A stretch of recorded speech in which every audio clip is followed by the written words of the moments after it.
All right. Good morning, Chair Postman, Board Member Garrett, staff and guests. The lobbies are open. Recording has begun. Good morning. We'll convene the Liquor Cannabis Board Caucus meeting for Tuesday, February 27th, 2024. Our colleague, Member Vollendroff is out on leave today. And our first item is the legislative update from Mark Webster, our Legislative Director. Morning. Good morning, Chair Postman and Member Garrett. There are less than 10 days left in the 2024 session, and we are past all of the cutoffs. Monday's cutoff again culled several bills that we've been following, so we're really just down to a few that really impact our work. With a big push for the fiscal committees over, the legislature will now shift to floor action to take up all the bills that they've just passed out of committee. And then two bills on the consent calendar, which are the uncontroversial bills without meaningful opposition, include our agency request bill, House Bill 2260, and the Department of Agriculture's request bill 2151 that would shift cannabis lab accreditation to them from ecology. It'll be good to get those passed and sent to the governor. House Bill 1453, which exempts medical cannabis from the excise tax, passed Ways and Means yesterday. A lot of work explaining what our fiscal note both did and did not say, I think helped it move it out of Ways. And a lot of work by the advocates over a long period of time, I think, did well for that.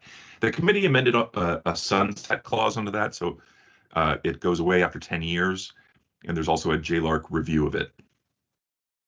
Apparently that language killed it a few years back. This was before my time, but in that case, the bill originated in the Senate, so it had to go through House committees, and so it died in appropriations. This time, of course, it doesn't have to go through any committees on the other side. It just has to go through concurrence. I can't imagine that a JLARC study would result in them not concurring, but we do have to wait and see. I would say that I think that unlike last week, the indeterminate note might actually help the bill, but it's probably moot. Senate Bill 6271 was the study bill on high potency THC. That was the one that directed the LCB to collect data and recommend some tax policies around high potency THC or concentrates. That was in House Appropriations yesterday. It had an amendment to shift that tax policy work from us to the Department of Revenue. That is kind of their whole, that's their wheelhouse. But I'm not sure if that was part of the reason, but the bill then died. It was not passed out of appropes before the cutoff. I think it kind of just goes to show that even a popular, uncontroversial bill can kind of get hung up when there's simply no time to pivot or change or try again. Quick question on that. Could that be a proviso? Yes, and I think we're going to get to that in a minute. I think it absolutely could be. Yeah.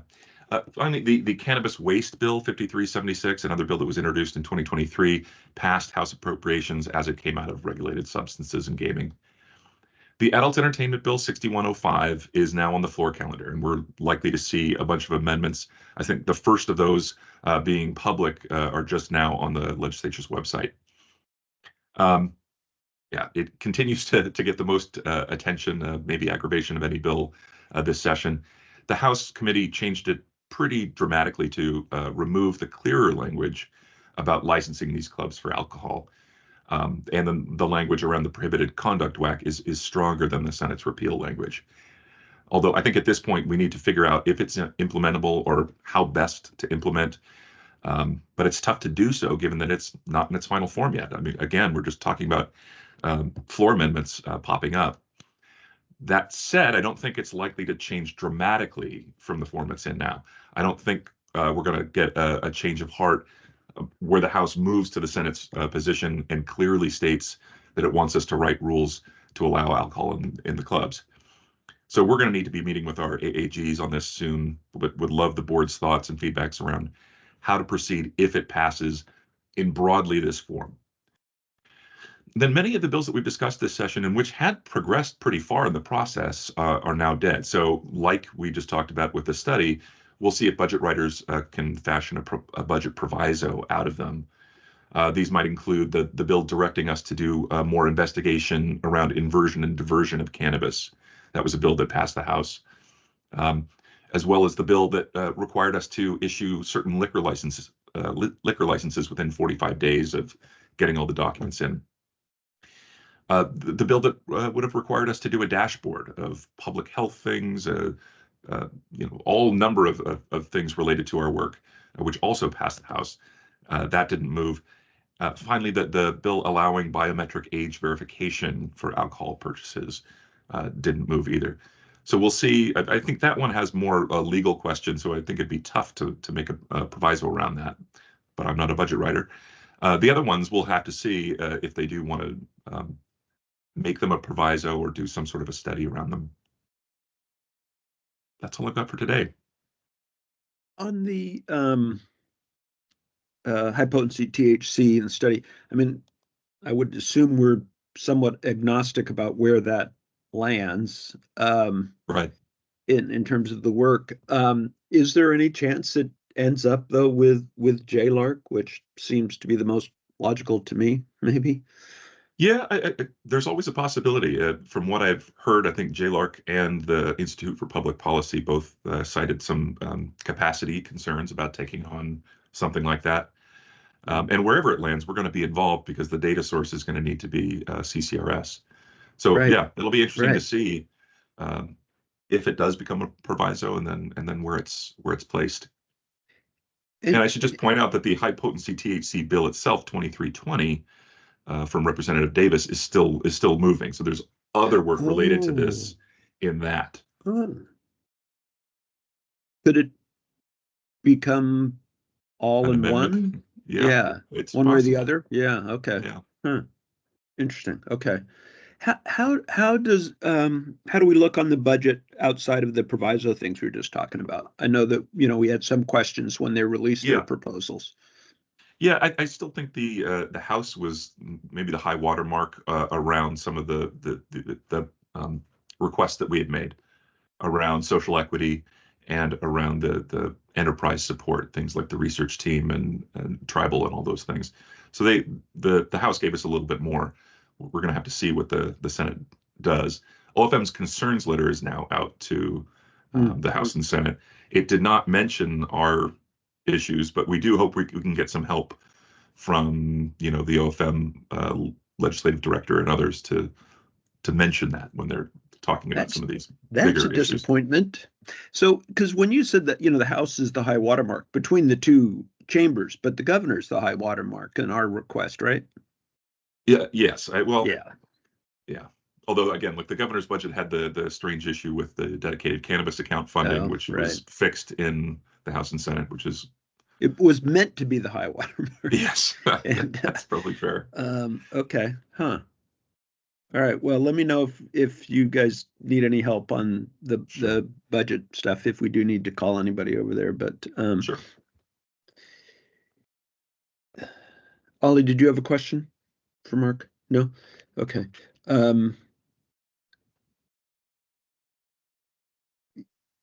Well, okay. Yeah. Other than that, I guess keep in touch, especially about those amendments that we expect we'll be seeing on adult entertainment and related issues. Okay. I agree with you. I would, it's not as clear as we'd like it to be, but we still got time. My guess is this is going to be a last minute bill, right? I mean, could be, yeah. It could be one of the last ones of session. Never would have guessed. Okay. All right. Thanks for all that. Good luck in your final days there. Okay, we're going to move to a policy and rules team update and prep for tomorrow's board meeting. And Denise Laflame is up. I will turn it over to you. Thank you. Good morning, Chair Postman and Board Member Garrett. During this week's board meeting, I will be presenting and requesting the board's approval to file a CR 101 pre-proposal statement of inquiry and initiate rulemaking to consider amending WAC 314-55015 to allow certain persons under the age of 21 on the licensed premises of cannabis producers and processors under limited and specific conditions. This CR 101 is related to two rulemaking petitions that the board accepted in August of 2022, both were submitted from Crystal Oliver.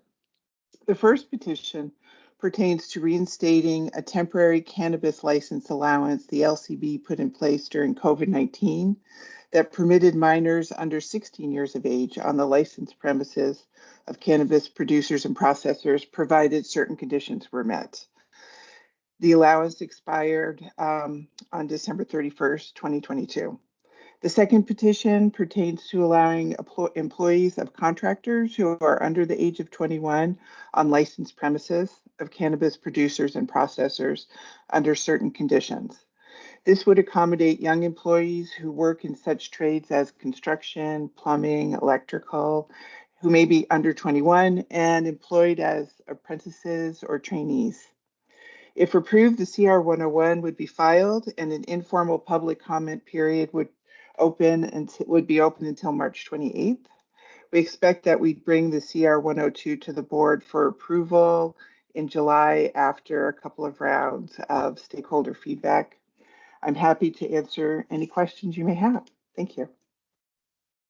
The one I have, which I should know, I think we asked this, but probably when we first got the petition, so it's been a while.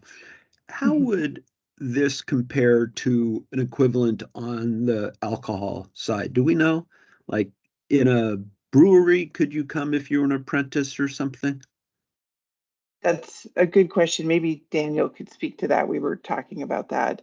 There are some analogous situations with liquor rules that would apply. Daniel, if you want to speak to that. Yeah. Yeah, so there are statutes. So there are two statutes at 6644, 316, and 318 that talk about when alcohol related employees, so like people who work for janitorial services companies or various contractors that are over 18 but not quite 21, when they can come in. And one of the bills from last year actually expanded that to include sort of back of the house kitchen staff. But like you mentioned, there is also an exception for, I believe, interns and folks like studying viticulture to work at wineries. I don't know off the top of my head whether that's in statute or in rule. I would need to do more research on that. But there is, for at least that population of folks, the 18 to not quite 21 folks who are working like as an apprentice or for companies while still being supervised by someone that's 21 or over, there's a framework to allow those folks onto liquor premises to do non-liquor related work. And then what about children? Children, I'm not aware of a comparable thing for minors. I mean, I know that with liquor premises, we have specific rules about how the access to the bathrooms needs to be in terms of going through areas that are restricted to minors. I know that there's some rules in that, but I would defer more to licensing on, because they would know more details on that front. Okay. I'd be curious if someone can look into that, whoever might be listening to that question of, again, whatever might be the closest analogy, whether that's a winery or some production facility, and whether somebody could bring their children there for daycare related issues. So, okay, thank you. Anything more on this one? And now I'll get more in depth and ask some questions offline or do some research. But I guess I'm just curious as to how the CWA's PLA apprenticeship things apply to this industry.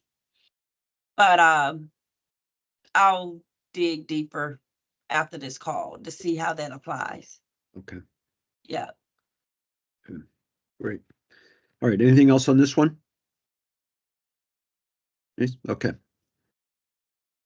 Next, do we have another one coming tomorrow? Yes, I'm going to preview the CR 103 for trade area. Also, right. I don't know if you wanted me to briefly address the petitions that were tabled during the last board meeting. Yes. So those petitions, as you know, on January 31st, we received 6 petitions for rulemaking requesting repeal of the prohibited conduct rule at WAC 314.11.050. As as Mark just talked about, that's still, directly the topic of ongoing changing language in 6105. Additionally, we actually already opened rulemaking on that topic. And so in addition to seeing whether or not the legislature is going to command us to repeal the rule directly, and also we have an open question as to how the Administrative Procedures Act applies to the petition asking us to repeal now that we've already begun rulemaking. And so even though the petition came in before we had started rulemaking, now that we have started rulemaking, we're still in the process of figuring out exactly how that request now applies, now that we've kind of already done what they're asking us to do. So I'm at this time, I'm not really prepared. I'm not going to be prepared to make a recommendation on what to do with the petitions, because it may be a moot point. And additionally, I mean, if the legislature just commands us to repeal it anyway, it may even further be a moot point. It's a moot point because we've already announced our intention, but I have a hard time seeing any ill that comes from accepting. And now I don't know. I don't want us to get wrapped around a bureaucratic axle here on what we may or may not do. It doesn't, it's not going to impact one way or the other. It just seems to me that the agency has said we're doing it. When might we have those answers? Are we going to get that before tomorrow so we could act on this if we chose to tomorrow? I don't think so. We're still in the process of analyzing how the APA applies, and because and again, it's also just the technical language of the Administrative Procedures Act it says regarding a petition, we can either deny the petition or we can begin rulemaking. Since we've already begun rulemaking, it's an open question, or we're still figuring out whether we can say, yes, we're going to begin rulemaking when we've already done that. Aren't we just, it's just angels on the head of a pen? I mean, there are times when we've gotten rule petitions after we've opened rulemaking, and we've declined those. But that didn't mean we weren't doing rulemaking. Right. And so that's exactly the question now is because we got the petition before we had started rulemaking, but now because the petition was tabled during last board meeting, we've begun rulemaking during last board meeting. We're getting public comments already on the rules, or in our rules inbox. It's much to do about nothing, I think. I mean, we're already doing it. I just think from the petitioner's point of view, it would have been good if we could have acknowledged that, since they did get there before us in this case, unlike others where we have, in fact, their requests came prior to our announcement. But it is only, I guess, if you're keeping career statistics, it matters. But okay. Well, let us know when we do have that answer from the AG's office, and we can discuss it. Trade areas. Yes, thank you. So tomorrow I'll be presenting for approval the CR 103 for trade area rulemaking. If approved, it'll be filed immediately. The rule changes will be effective Saturday, March 30th. I've gone through the history of the trade area rulemaking a few times, most recently during the public hearing on the 14th, and I'll do so again tomorrow, but I won't belabor it now. Just briefly, the proposed rule language incorporates changes about exempting liquor stores owned by tribes or tribal enterprises in Indian country from certain trade area regulations. These changes were initially debated during the rulemaking process in 2013. Ultimately, that language didn't make its way in. During the public hearing on February 14th, we received testimony opposing these rule changes, coming from folks representing former state-owned liquor stores. As explained in my concise explanatory statement, the rules proposed in the CR 102 on January 3rd are being recommended for creation unchanged. While we acknowledge the concerns raised, the impact of this rule change is expected to be minimal. The the number of new liquor stores that are expected to open as a result of this are going to be a handful at most. And I'll go into more detail on sort of why, while we acknowledge those concerns, we believe that implementing the rule language as proposed into final rules the best course forward. I'll be happy to go into more detail tomorrow, but otherwise I can ask any questions, or I can answer any questions you may have. With no changes in this, substantive or otherwise, from what we saw at the 102, right? Correct. Yes. I Yeah. was just pointing out that there are folks in the community who came and testified at the hearing that don't agree with Right. the path that we're intending to take. Yeah. But I could go into more detail tomorrow on why we think it's still the best course. Okay, that'll be good tomorrow. Appreciate that. So, in what you're going to talk about tomorrow, is it also addressing what they said at the board meeting? Yes, it is. Yeah, I mean, I can briefly address it now. They made a 3 or 4 sort of main points, and I just sort of wanted to go through. Some of them are about how, I mean, just briefly, some of them are about sort of how, there was a perception that when the liquor stores were first bought, or the rights to the state liquor stores were first bought, they were sort of bought with the rights to a certain trade area. There was a feeling that now the LCB is sort of changing the terms of the deal. I think that might have been like an exact quote. It was basically, there's this idea that, when they bought these state liquor stores, they bought them with this idea of what a trade area was, and now we're changing that. There was a sense that that's unfair. There was also concern that this rule might result in a proliferation of liquor stores. There was a comment about permitting drive-through alcohol sales. Just as a side note, that wouldn't be allowed because that's still prohibited by rule, and the rule prohibiting drive-through alcohol sales isn't being changed. So that's not something that could reasonably be permitted, at least not by this rule change. If that's going to happen, it would still be in violation of state liquor laws. And then I plan on going into more detail tomorrow just about sort of the timeline of when those stores were sold at auction versus when the rule was created. Good. I guess I might as well just say now, basically, Please. when those stores were sold, the trade area rule hadn't been developed yet. Right. So whether or not the trade area included how big it was, or whether it had exemptions for stores on tribal land, that wasn't even like a topic that could have been known at the time the auctions were done. Right. That discussion happened later. So to say that we like changed the terms of the deal, going with that analogy, the terms of the deal hadn't been ironed out by the time the stores were purchased. That's right. And it's always, I mean, it's in rule and it's always subject to change. But yeah, most importantly, people who bid without knowing the specifics of the trade area. There had been, as we discussed, I think the 101 point, when there had been some discussion about this, even during the ballot initiative campaign and what did it mean, things of that sort. But it was an unknown at the time. People, auctioned or bid for those stores. So I think we're fixing something that didn't get done as well as it should have initially.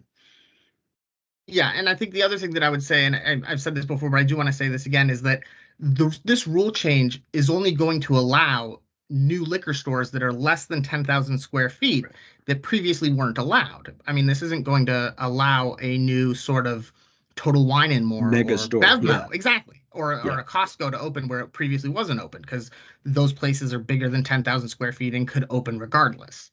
And what we've heard from tribes so far is, I mean, I think I was literally, I mean, 5 at most, if that. There's not expected to be a whole deluge of new liquor stores on tribal land. So. And we'll keep close track of that too. I think it's something for us to monitor. Yeah. See what it is. Okay. Great. Any other questions, Member Garrett? Okay. Great. Well, then we'll see you tomorrow on that one. Great. Thanks so much. Thanks, Mr. Jacobs. That takes us to the end of our agenda, or at least to board member and executive assistant reports. Dustin, anything? Not for me. Thank you, Chair. Member Garrett? No. Okay, with that, then we'll adjourn the caucus for February 27th, and we'll be back tomorrow morning at the same time for the board meeting to take action on those things that we just discussed and other matters. So with that, we're adjourned. Have a good day, everybody.